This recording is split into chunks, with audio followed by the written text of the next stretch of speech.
რაც არ უნდა განათლებული იყო, თუ კი არ შეგიძლია ემოციის კონტროლი, ან ეს გრძნობები ძალიან მძაფრია შენში, შიშის, სიძულვილის, ან იმედის, მოლოდინის, ხომ? მაშინ კარგავ გონიერებას. და მთელი ეს შენი ინტელექტუალური რესურსი უკვე ამ გრძნობების გამართლებას ემსახურება. რომ შემეშინდა, მე იმას კი არ ვამბობ, რატო შემეშინდა, თუ ეს გონირული არა.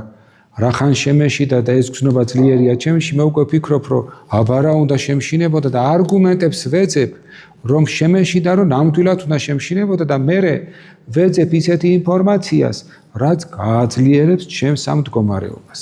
იმიტომ რომ მე არ მსურს ჩემს თავში ჩაღრმავება და რეალურად დანახვა იმის, რომ ეს შიში, აი კითხვის დასმა საჭირო, ეს შიში რამდენად მართებულია, რამდენად რეალურია.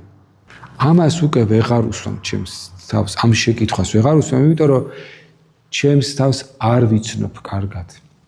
და ემოცია არის წარმართველი ძალა ჩემი პიროვნებისა.